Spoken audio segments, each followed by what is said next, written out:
আল্লাহ নবীর কিনারায় যাওয়ার পর আমার নবীর কি বলে, মা গো তোমার সন্তান আলকামা কেমন আমায় বলো, নিরপেক্ষ জবাব দিবা। ও মা, সন্তান বলে কোনো গান গাইবা না। বুড়ি এবার ডাক দিয়া কয়, ও নবী আমার সন্তান ছাড়াই আমি বলবো আলকামার মতো সন্তান খুঁজে পাওয়া বড় দুষ্কর। আমার সন্তান আমি দেখেছি ফজর পর্যন্ত জায়নামাজের মুসল্লায় কাটায় দিছে, আবার ফজরের পর একটু হাঁটাহাঁটি করার পর আবার জায়নামাজে বসতো, চারটে নামাজ পড়ে একসাথে উঠতো আলকামা। ঘরে যদিও খাবার না থাকতো, আলকামা কোনদিন কোন ভিক্ষুককে ফিরিয়ে দেয় না। জোরে করে আল্লাহু আকবার। আল্লাহ নবী বলে, মা আমিও জানি আলকামা বড় ভালো সন্তান, তবে মা তুমি আমায় বলো আলকামার উপরে তুমি খুশি না বেজার? বুড়িমা বলে, ও নবী আমি একটু বেজার আছি। নবী কয় কেন? কয় ও মায়ার নবী, আলকামা আমার সাথে খারাপ ব্যবহারও করে নাই, তার মতো মা ভক্ত বাবা ভক্ত সন্তান পাওয়া যায় না, তাইলে কেন বেজার? বলে আমি মনে করি আমার সন্তান আলকামা তার বিবিকে আমার চেয়ে একটু বেশি প্রাধান্য দেয়। মা শুধু মনে করে সন্তান কিন্তু বাজে ব্যবহার। আল্লাহ নবী হযরত বেলালকে বলে, আগুন জ্বালাও, জলদি করে আগুন জ্বালাও, আলকামাকে দুনিয়ার আগুনে তাড়াতাড়ি জ্বালায়া দাও। আলকামার মা হাঁটু ঘিরে বসে ডাক দিয়া কয়, ও মায়ার নবী গো, আমার সন্তানকে আপনি আগুনে জ্বালাবেন না, আমার সন্তানের পুরা দেহ আমি চোখে দেখতে পারবো না, আমার সন্তান আমার সামনে আগুনে জ্বলবে নবী, এটা আমি কোনোদিন সহ্য করতে পারবো না। আল্লাহ নবী ডাক দিয়া কয়, মা গো,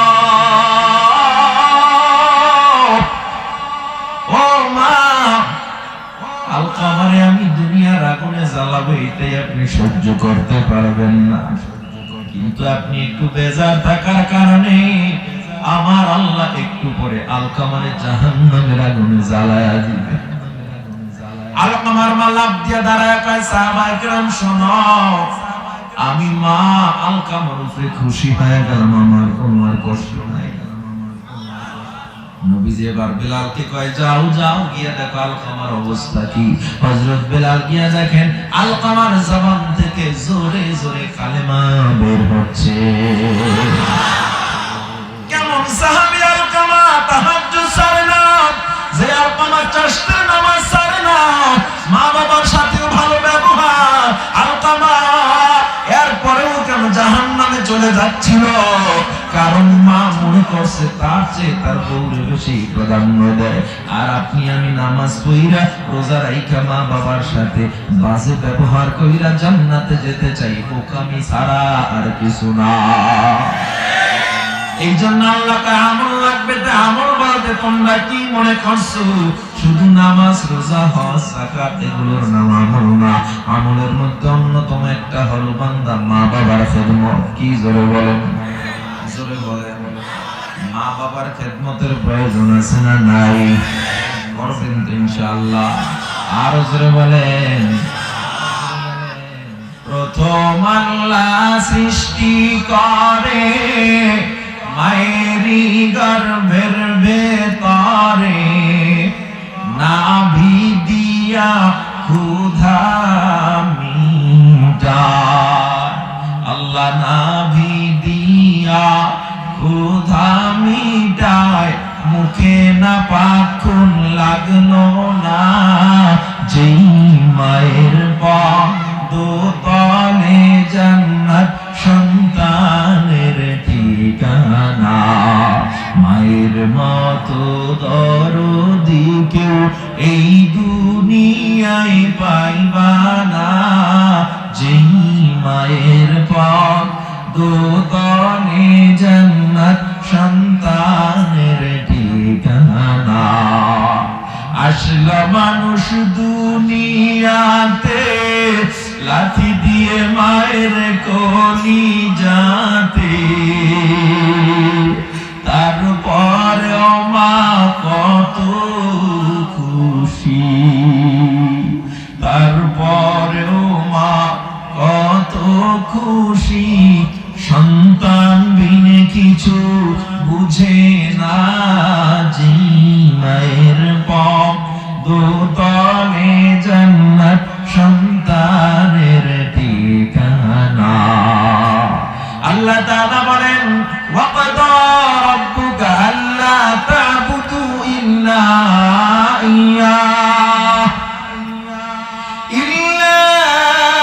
ইয়্যাহু ওয়া বিল ওয়ালিদাইনি ইহসানা।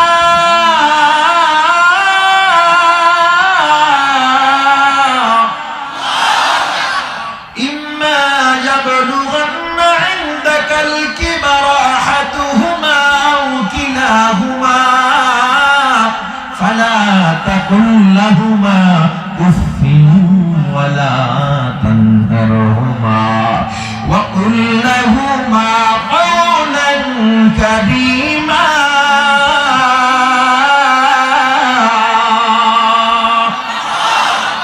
আল্লাহ বলেন ফালা তাকুল লাহুমা উফ, মা বাবার সাথে উফ শব্দ পর্যন্ত বলা যাবে না। কি আর আমার সন্তান কয়, আমার যুবক ভাইরা কয়, ও মা গো বাবারে কো আরাম সাহেব মোটরসাইকেল কিনে দিতে নাই, আগামীকাল থেকে ঘরে আগুন জ্বালায় দিব। ঠিক কিনা? বাবার সাথে কথা বলতে দ্বিধা করে না। অনেক কুলাঙ্গার আছে মায়ের সাথে বাবার সাথে ঝগড়া করে, আবার অনেকে গায়েও আঘাত করে, আছে না নাই? ও এমপি, ও মন্ত্রী, ও টাকাওয়ালা, ও ব্যবসায়ী ভাই, ও হাফেজ, ও আলেম, ওই মা দোয়া যদি না থাকতো, বাবার দোয়া না থাকলে তুমি কিছুই হইতে পারতা না। ও যুবক, তুমি আমি খেলাধুলার জন্য মাঠে চলে যাইতাম, মাঠে চলে যাইতাম। আমার ঘরে যদি মেহমান আসতো, সবাই ওই খাবারগুলো, মেহমানের খাবারগুলো ভাজা করে খাওয়া শুরু করতো। কেউ তোমারে মনে রাখতো না, একজন শুধু ছিল তোমারে বলতো না, তিনি হলেন মা।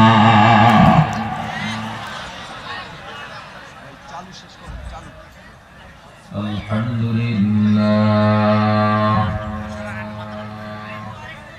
আলহামদুলিল্লাহিল্লাযী লাম ইয়াজাল আলিমান কাদীরা হাইয়ান কাইয়ুমান সামিআন বাসীরা والذي أعلى معالم العلم وأعلامه وأدهر شعائر الشرع وأحكامه ونشهد أن سيدنا وسندنا وحبيبنا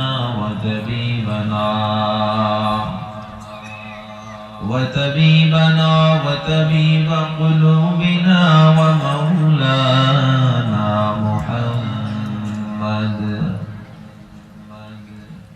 الذي أرسله إلى الناس كافة بشيرا ونذيرا وداعيا إلى الله بإذنه وسراجا منيرا. أما بعد فأعوذ بالله من الشيطان الرجيم. بسم الله الرحمن الرحيم. والعصر إن الإنسان لفي خسر إلا الذين آمنوا وعملوا الصالحات الصلاة وتواصوا بالحق وتواصوا بالصبر. صدق الله مولانا العظيم.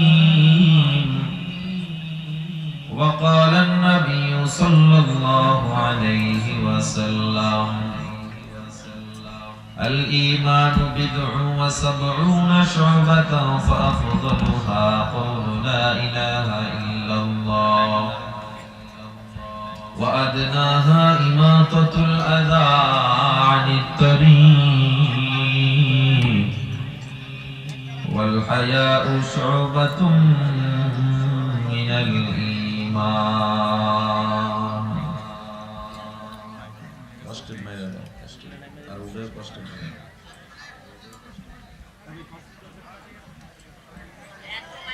मौत को समझा है जाहिल इख्तितामे जिंदगी, दर हकीकत मौत तेरे इब्तिदाए जिंदगी।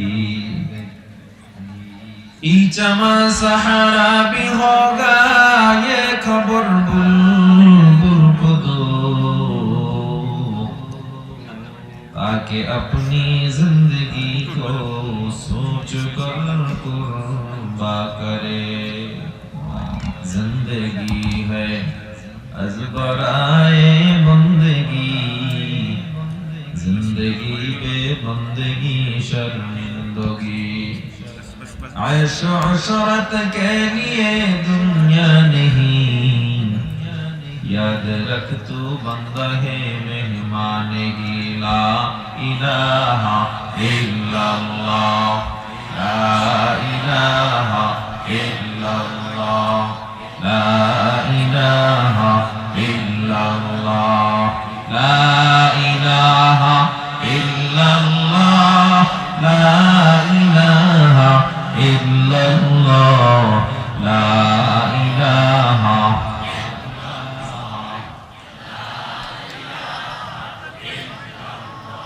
لا إله إلا الله محمد رسول الله.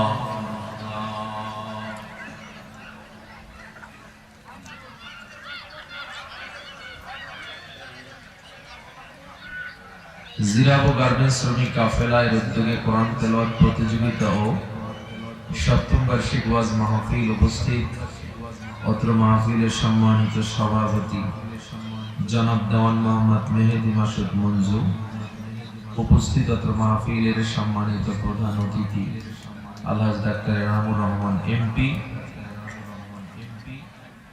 মাহফিল পরিচালনায় হাফেজ মাওলানা মোহাম্মদ মাহবুবুর রহমান সহ আমার কলিজার টুকরা অন্যান্য যুবক ভাইয়েরা ও মুরব্বী বাবারা, সামনে উপবিষ্ট আমার প্রাণপ্রিয় যুবক ছাত্র ও মুরব্বী ভাইয়েরা, পর্দার আলের মা ও বোনেরা, আল্লাহ পাকের দরবারে অসংখ্য অগণিত শুকর আদায় করছি যিনি আমাদেরকে আজকের এই মুহূর্তে জলসায় আসার তৌফিক দিলেন। আল্লাহ তাআলার শুকর আদায়ার্থে সকলে একবার পড়ি আলহামদুলিল্লাহ। আমার পরে আলোচনা পেশ করবেন বর্তমান সময়ের অন্যতম বাতিলে ফেরাতে বাতিলের অন্যতম আতঙ্ক বন্ধুবর মুফতি রেজাউল করিম আমরার সাহেব দামাত বারাকাতুহুম।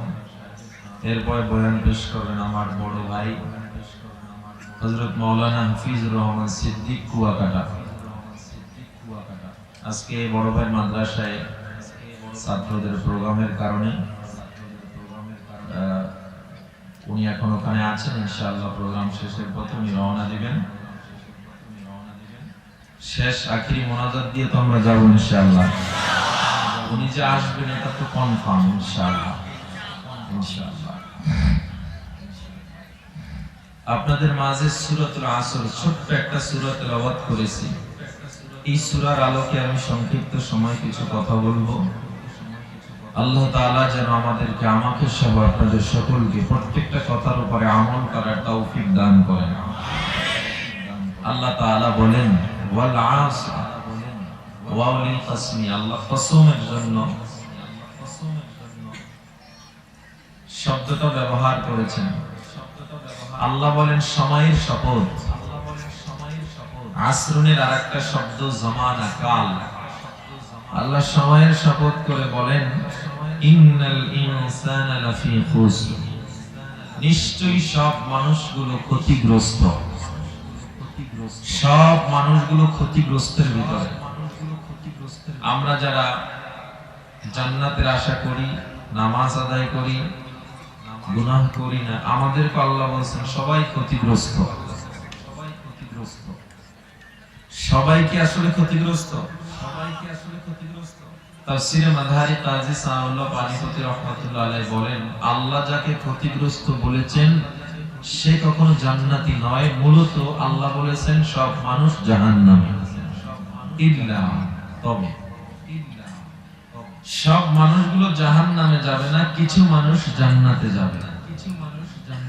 এই জান্নাতে কারা কারা যাবে? সূরাতুল আসরে আল্লাহ তাআলা এই মানুষগুলোর চারটি গুণ বর্ণনা করেছেন। আমরা সূরাতুল আসর পারি, কে কে হাত উঠান তো? মাশাআল্লাহ। সূরাতুল আসরের ব্যাপারে আল্লামা ইবনে মাসউদ রাদিয়াল্লাহু তাআলা আনহু বলেন, ইবনে মাসউদ রাদিয়াল্লাহু তাআলা আনহু বলেন, সাহাবায়ে কেরামরা যখন একে অপরের মুখোমুখি হতেন সূরাতুল আসর তেলাওয়াত করে শোনাতেন। সাহাবায়ে কেরাম একদিন নবীকে প্রশ্ন করেন, নবী, কিয়ামতের ময়দানে সবচেয়ে উজ্জ্বল নূরানী চেহারা কার হবে? আল্লাহর নবীজি বলেন, কিয়ামতের ময়দানে সবচেয়ে উজ্জ্বল নূরানী চেহারা তারই হবে যিনি বেশি বেশি সূরা আসর তেলাওয়াত করে এবং নফল নামাজে সূরা আসর পড়ে। ওয়াল আসর ইন্নাল ইনসানা লাফি খুসর। আল্লাহ বলেন সময়ের শপথ, ইন্নাল ইনসানা লাফি খুসর।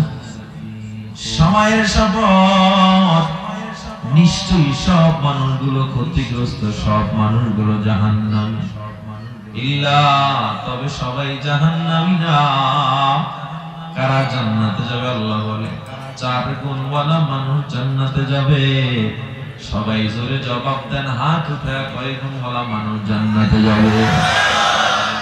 এই চার গুণ আমরা আজকে মুখস্থ করব ইনশাআল্লাহ।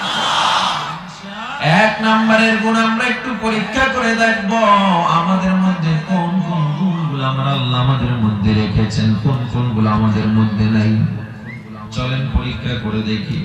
আল্লাহ তাআলা বলেন, ইল্লাল্লাযীনা আমানু ওয়া আমিলুস সালিহাত।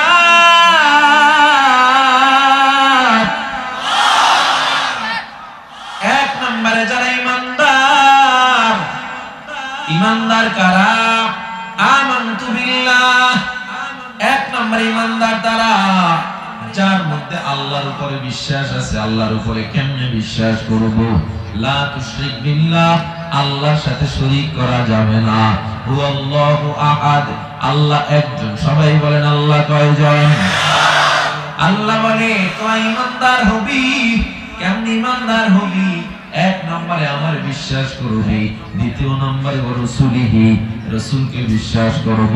নবীকে কেমনে বিশ্বাস করব?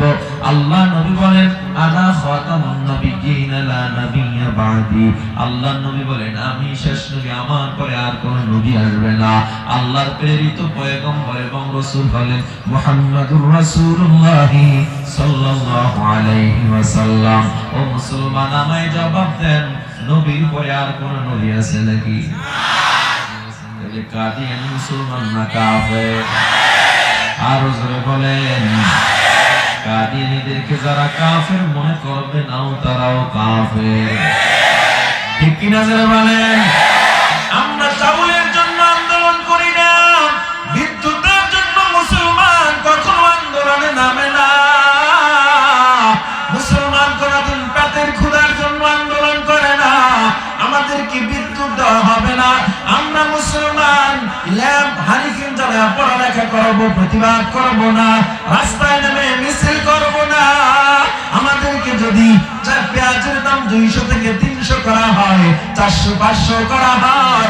খাদ্যের জন্য আন্দোলনে নামে না মুসলমান, পেটের তাই আন্দোলনে নামে না। আমাদেরকে যদি বাসস্থান দেওয়া না হয়, গাছের তলায় জীবন কাটা দিব গো। তবে আমার কলিজার টুকরা নবীর খতমে নবুয়তের উপরে যদি আক্রমণ করা হয়, আমার আল্লাহকে নিয়ে যদি কটূক্তি করা হয়, এই মুসলমানের পেটে ক্ষুধা থাকুক আর না থাকুক, আল্লাহর রাসূলের কটূক্তি খতমে নবুয়তের উপরে কাদিয়ানীর মতো সম্প্রদায়ের কোনো আঘাত মুসলমান সহ্য করবে না।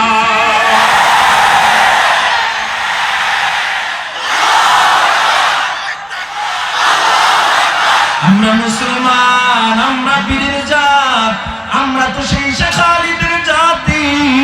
আমরা মুসলমান ভয় পাওয়ার জাতি না। আমরা মুসলমান। মুতার যুদ্ধে খালিদ বিন ওয়ালিদের হাতে 6টা তরবারি ভেঙে গিয়েছিল, সেই মুজাহিদের জাতি আমরা মুসলমান। ঠিক কিনা জোরে বলেন? সুতরাং আমরা বাংলাদেশ সরকারের কাছে আদবের সাথে আবদার জানাই, এই বাংলার জমিনে কাদিয়ানীদেরকে রাষ্ট্রীয়ভাবে অমুসলিম ঘোষণা চাই।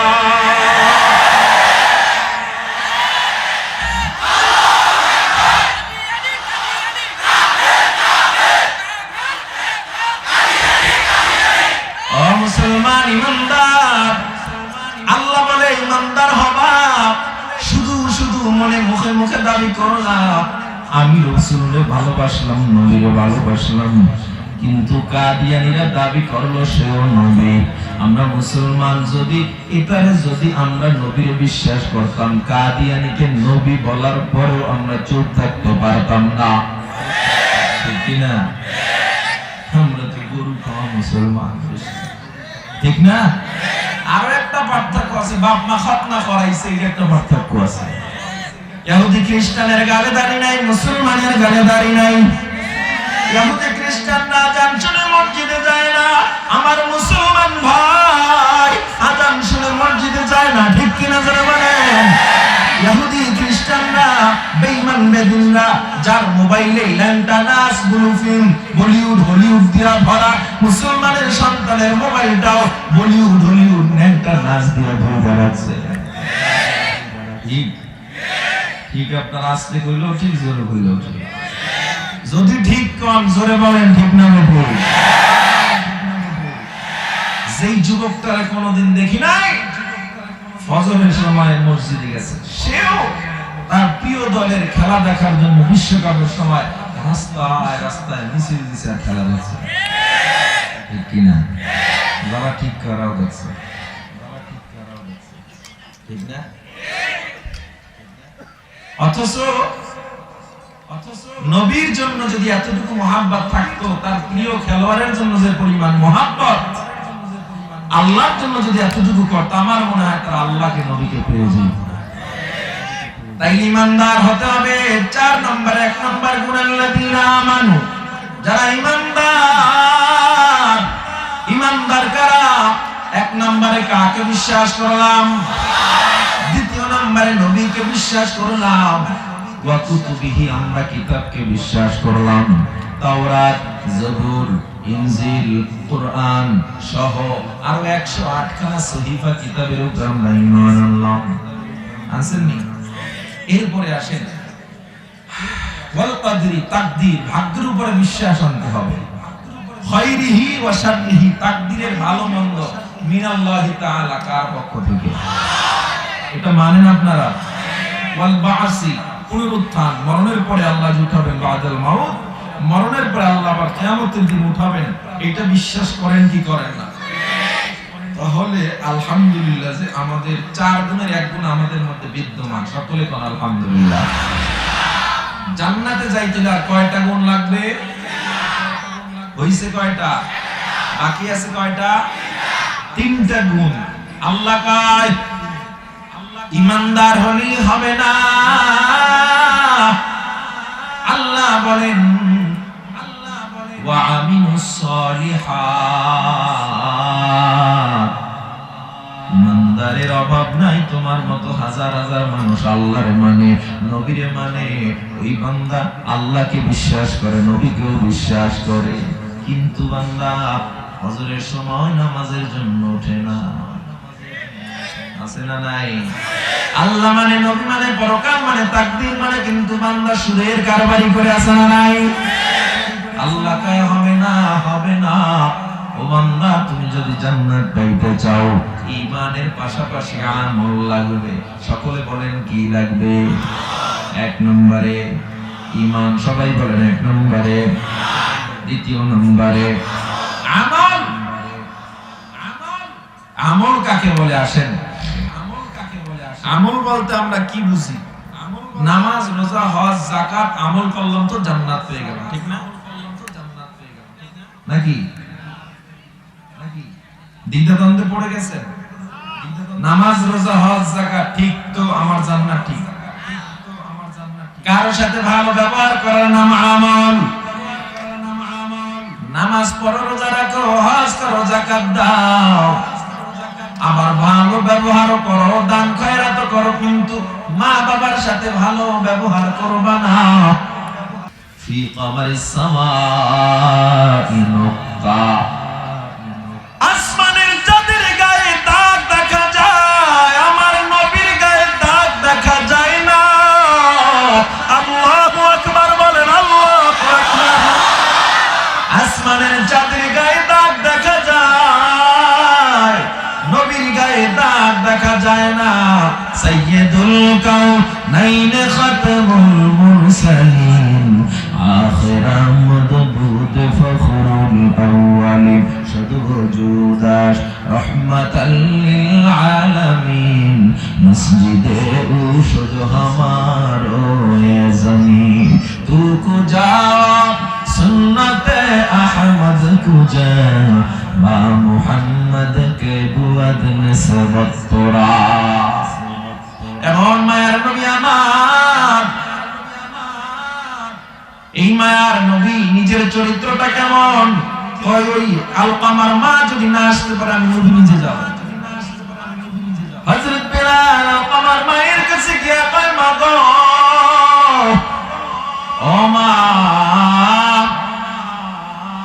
আল্লাহর নবী সংবাদ পাঠাইছেন, আপনি যদি যাইতে না পারেন, নবী আপনার কাছে আসলে জরুরি কথা আছে। আলকামার মা ডেকে বলে, আমার জান নবীর জন্য কুরবানি হোক, আমি এমন কাজ করব না যাতে আমার আল্লাহর নবী আল্লাহ বেজার হয়ে যায়। বুড়ি মা লাঠিতে ভর করে আস্তে আস্তে করে নবীর দরবারে উপস্থিত হয়ে গেল। আল্লাহ নবীর কিনারায় যাওয়ার পর আমার নবী ডেকে বলে, মা গো, তোমার সন্তান আলকামা কেমন আমায় বলো, নিরপেক্ষ জবাব দিবা। ও মা, সন্তান বলে কোনো গান গাইবা না। বুড়ি এবার ডাক দিয়া কয়, ও নবী আমার, আমার সন্তান ছাড়াই আমি বলবো, আলকামার মতো সন্তান খুঁজে পাওয়া বড় দুষ্কর। আমার সন্তান আমি দেখেছি ফজর পর্যন্ত জায়নামাজের মুসল্লায় কাটায়া দিছে, আবার ফজরের পর একটু হাঁটাহাঁটি করার পর আবার জায়নামাজে বসতো, চারটে নামাজ পড়ে একসাথে উঠতো আলকামা। ঘরে যদিও খাবার না থাকতো, আলকামা কোনোদিন কোনো ভিক্ষুককে ফিরিয়ে দেয় না। জোরে করে আল্লাহু আকবার। আল্লাহ নবী বলে, মা, আমিও জানি আলকামা বড় ভালো সন্তান, তবে মা তুমি আমায় বলো, আলকামার উপরে তুমি খুশি না বেজার? বুড়ি মা বলে, ও নবী, আমি একটু বেজার আছি। নবী কয়, কেন? কয়, ও মায়ার নবী, আলকামা আমার সাথে খারাপ ব্যবহারও করে নাই, তার মতো মা ভক্ত বাবা ভক্ত সন্তান পাওয়া যায় না, তাইলে কেন বেজার? বলে, আমি মনে করি আমার সন্তান আলকামা তার বিবিকে আমার চেয়ে একটু বেশি প্রাধান্য দেয়। মা শুধু মনে করে, সন্তান কিন্তু বাজে ব্যবহার। আল্লাহ নবী হযরত বেলালকে বলে, আগুন জ্বালাও, জলদি করে আগুন জ্বালাও, আলকামাকে দুনিয়ার আগুনে তাড়াতাড়ি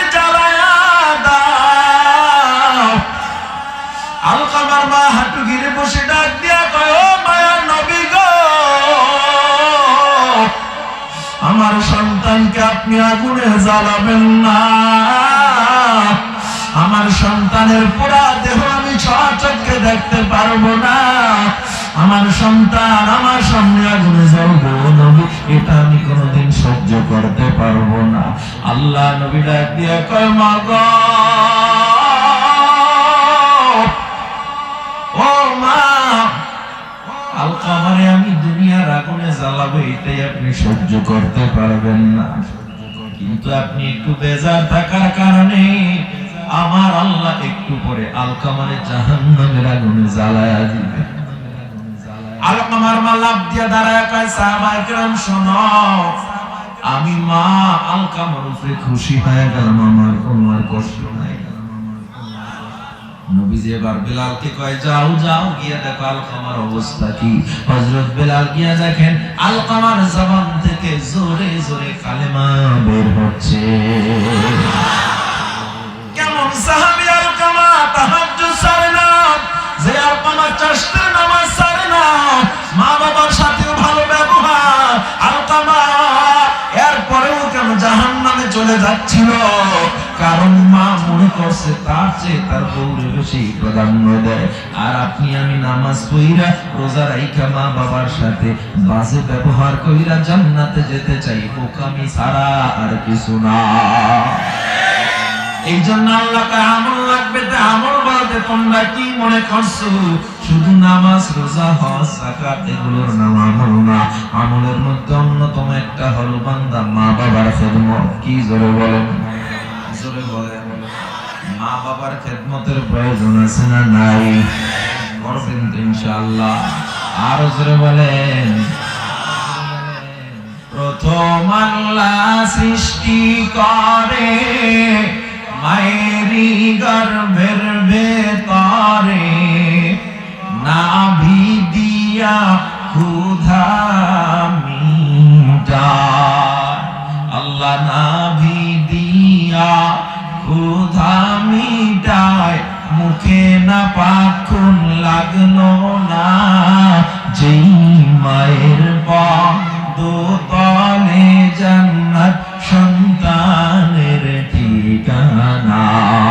মায়ের মতো দরদি কেউ এই দুনিয়ায় পাইবা না, যেই মায়ের পদতলে জান্নাত সন্তানের ঠিকানা।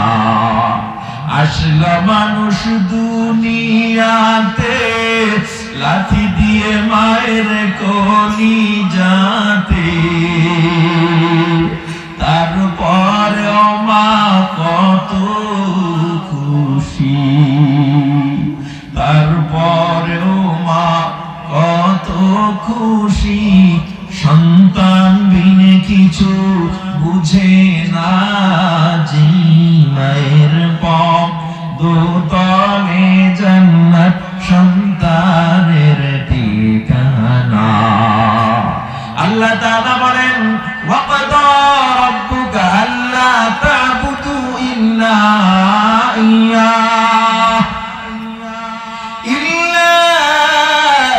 ইয়্যাহু ওয়া বিল ওয়ালিদাইনি ইহসানা।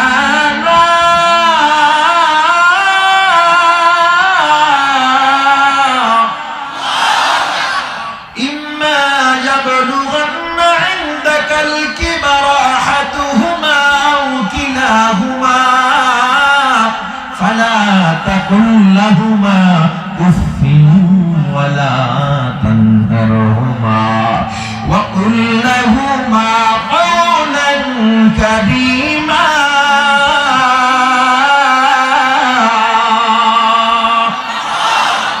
আল্লাহ বলেন, ফালা তাকুল লাহুমা উফ, মা বাবার সাথে উফ শব্দ পর্যন্ত বলা যাবে না। কি আর আমার সন্তান কয়, আমার যুবক ভাইরা কয়, ও মা গো, বাবারে কো R15 মোটরসাইকেল কিনে দিতে নাই, আগামীকাল থেকে করে আগুন জ্বালায় দিব। কিনা বাবার সাথে কথা বলতে দ্বিধা করে না। অনেক কুলাঙ্গার আছে মায়ের সাথে বাবার সাথে ঝগড়া করে, আবার অনেকে গায়েও আঘাত করে। আছে না নাই? ও এমপি, ও মন্ত্রী, ও টাকাওয়ালা, ও ব্যবসায়ী ভাই, ও হাফেজ, ও আলেম, ওই মা দোয়া যদি না থাকতো, বাবার দোয়া না থাকলে তুমি কিছুই হইতে পারতা না। ও যুবক, তুমি আমি খেলাধুলার জন্য মাঠে চলে যাইতাম, মাঠে চলে যাইতাম। আমার ঘরে যদি মেহমান আসতো, সবাই ওই খাবারগুলো, মেহমানের খাবারগুলো ভাজা করে খাওয়া শুরু করতো। কেউ তোমারে মনে রাখতো না, একজন শুধু ছিল তোমারে বলতো না, তিনি হলেন মা। তুমি আমি যখন দূরে পড়ালেখার জন্য, চাকরির জন্য আসতাম, ওই বাড়িতে মেহমান আসতো, মা সবাইরে মুরগি রোস্ট কোরমা পোলাও রান্না করে খাওয়াইতো, নিজের মুখে মা দিত না। বাবা এসে প্রশ্ন করতো, বিবি কেন খাও না?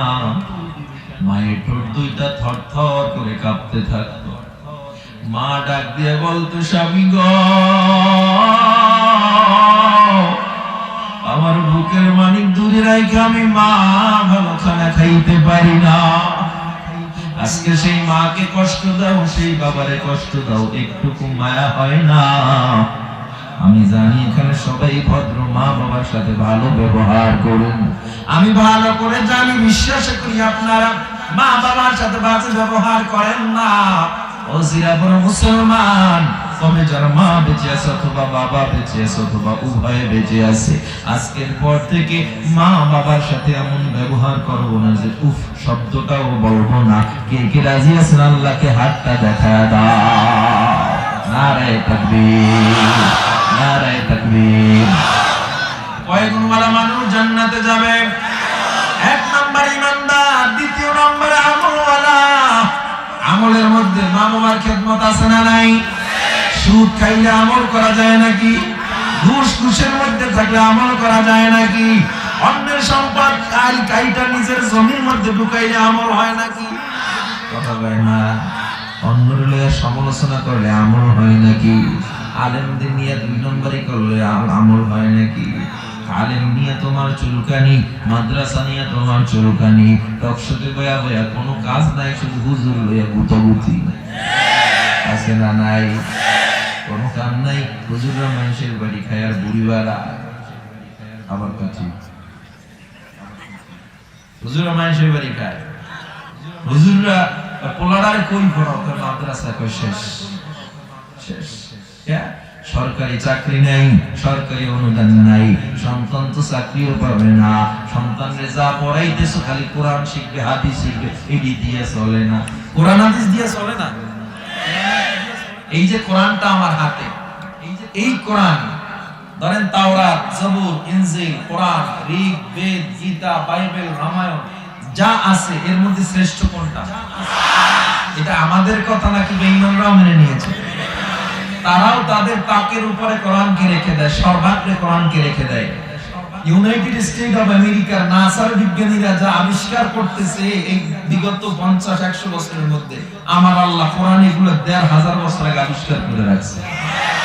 কসমোলজি বিদ্যা, অ্যাস্ট্রোলজি, বায়োলজি, জিওলজি, ফিজিক্সের জ্ঞান, পদার্থ বিজ্ঞান, মহাকাশ গবেষণা, স্পেস স্টেশন বিজ্ঞান, পৃথিবী সৃষ্টি তত্ত্ব, স্টিফেন হকিং যে পৃথিবী বিগ ব্যাং থিওরি আবিষ্কার করছে, পৃথিবী কেমন ছিল, ফিঙ্গারপ্রিন্ট তত্ত্ব, আঙ্গুলের ছাপের বিজ্ঞান, যা বলেন না কেন, রাজনৈতিক ব্যবস্থাপনা, রাষ্ট্র পরিচালনা, সামাজিক ব্যবস্থাপনা, এমন কোন জ্ঞান নাই যা আল্লাহ কোরআনে দেন নাই। আমরা যারা পড়ি আমরা শেষ না শুরু? হুজুরগো জ্ঞান শুরু, তোমরা শেষ। ঠিক আসতে কইলেও ঠিক, জোরে কইলেও ঠিক। নিজেরও তো উচিত ছিল কোরআনের শিক্ষা আলোকিত হওয়া। আপনি পারেন না, এটা আপনার ব্যর্থতা। আপনি যখন বিদেশে চলবেন, আপনার গালে দাড়ি, মাথায় টুপি, গায়ে লম্বা জামা, এটা যদি দেখে একজন খ্রিস্টানও যদি দেখে, সে কি বলবে? এটা কে? কি এটা? মুসলমান না হিন্দু? তাই মুসলমানের ইউনিফর্ম নবীর সুন্নাত, এটা প্রমাণিত। এগুলো আমরা মানতেছি মুসলমান হিসেবে, আপনি কেন মানেন?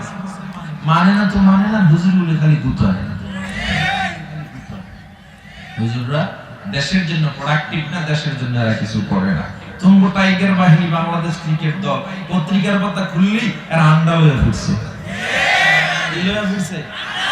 আন্ডা হয়ে আইছে বিদেশ দিয়া। বিশ্বকাপ তো দূরের কথা, একটা চায়ের কাপ আনতে পারে না, ঠিক কিনা? এদের পিছনে বিলিয়ন বিলিয়ন ডলার খরচ করা হয়, বহু টাকা খরচ করা হয়, সারা বছরেও একটা রাষ্ট্রকে হারাইতে পারে না। কোনো মতে হারাইলে দেশ গরম, রক্স গরম। আর যেই হুজুররা প্রোডাক্টিভ না, যারা দেশের জন্য বোঝা, এরা প্রতি বছরে একবার আর দুইবার না 7 রাষ্ট্রকে পরাজিত করে বারংবার বিশ্বের দরবারে বাংলাদেশকে চ্যাম্পিয়ন করেছে।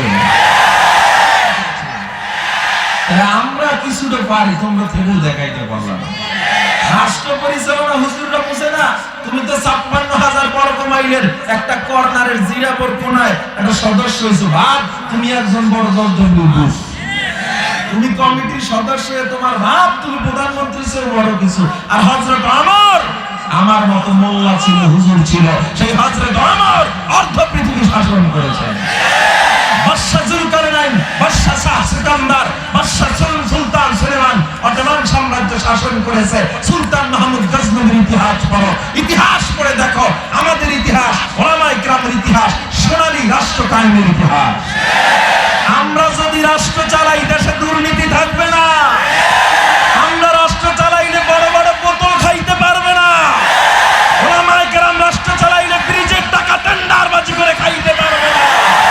ওলামায়ে কেরাম রাষ্ট্র চালাইলে রাস্তার টাকা কেউ খেতে পারবে না। গরিব তার হক ফিরে পাবে, শ্রমিক তার হক ফিরে পাবে। আমরা যদি রাষ্ট্র চালাইতাম মদিনা সনদে, কোরআনের সংবিধানে ইসলামিক ভাবে রাষ্ট্র চালাইলে এদেশের প্রত্যেকটা মানুষ তার অধিকার ফিরে পেত। আমরা গরম করেন কা, আমরা তো কোনো কথা বলি না, 10টা ব্রিজ নিয়ে ব্যস্ত, শুধু শুধু আমাদের নিয়ে তো গুতগুতি করেন না।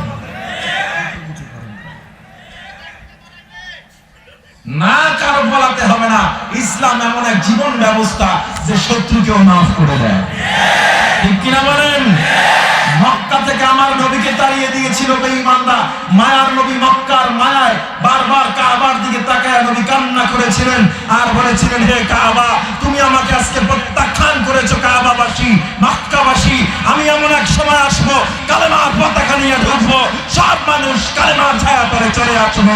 সেই নবী পক্ষে মক্কা বিজয় করেছিল, যার বিজয়ের কারণে গোটা মক্কায় ইসলামের শিশিতল ছায়া তলে হাজার হাজার কাফের মুসলমান হয়েছিল।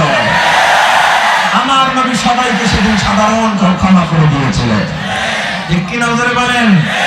ইসলাম এমন এক নিরাপদ ব্যবস্থার নাম যার হাতে সবাই নিরাপদ। এখন একদল চিন্তা করে, আমরা যারা ক্ষমতায় আছি, আমরা নামলে তো ওই দল ফিরে, আবার ওই দল চিন্তা করে আমরা নামলে ওই দল ফিরে। এত চিন্তা না করে সবাই হুজুর গো হয় দেন, জনগণ নিরাপদ হয়ে যাবে, ঠিক কিনা জোরে বলেন? আল্লাহ আল্লাহ বলে 4 গুণওয়ালা মানুষ জান্নাতে যাবে। নম্বরের গুণ ওয়াতাওয়াসাউ বিল হক, সত্য প্রচারের উপদেশ দাও। নিজেও সত্যের উপরে থাকো, নিজেও হকের উপরে থাকো। ঈমান আছে, এই কয় গুণওয়ালা মানুষ জান্নাতে যাবে? ঈমান আমল সব আছে, মা বাবার খেদমত করে, সুদ খায় না, ঘুষ খায় না, তাহাজ্জুদ পড়ে, সব ঠিক আছে, কিন্তু পিঠ বাঁচায় চলে, হক কথা কয় না। আছে না নাই? খালি আপনাদের মধ্যে নামগো মধ্যে আছে। ইমাম ইমামতি করে, কমিটির গোলামি করে, হক কথা কয় না, চাকরি থাকবে না। আছে না নাই? বক্তাগিরি করে, হক কথা কয় না, হাত করা লাগবে বলে। আছে না নাই? আল্লাহ কয় চলবে না, আমর বিল মারুফ নাহি আনিল মুনকারের দরকার। আছে না নাই? সৎ কাজের আদেশ দাও, অসৎ কাজ থেকে মানুষকে ফিরাও। সৎ কাজের আদেশ দাও, অসৎ কাজ থেকে মানুষকে বিরত রাখো। 4 নম্বর গুণ ওয়াতাওয়াসাউ বিস-সাবর, ধৈর্য ধারণের উপদেশ দাও। নিজেও ধৈর্য ধারণ করো, ধৈর্যের উপরে থাকো। তাফসীর ইবনে কাসির রাইসুল মুফাসসিরিন আল্লামা ইবনে আব্বাস ধৈর্যের ব্যাপারে বলেছেন, ধৈর্য কাকে বলা হয়। উনি এই বরাতে আরেকটা আয়াত এনেছেন, মুরাদিফ আরেকটা আয়াত, ওয়ালা নাবলুওয়ান্নাকুম বিশাইইম মিনাল খাউফ ওয়াল জু' ওয়া নাকসিম মিনাল আমওয়াল ওয়াল আনফুসি ওয়াত থামারাত ওয়াবাশশিরিস সাবিরিন, ধৈর্য কারা, ধৈর্য ধারণকারী কারা? আল্লাহর পরীক্ষায়, বিপদে আপদে, ক্ষুধায়, সর্ব অবস্থায় আল্লাহর উপরে যারা তাওয়াক্কুল করবে তারাই সেরা ধৈর্যশীল। বলেন আমিন।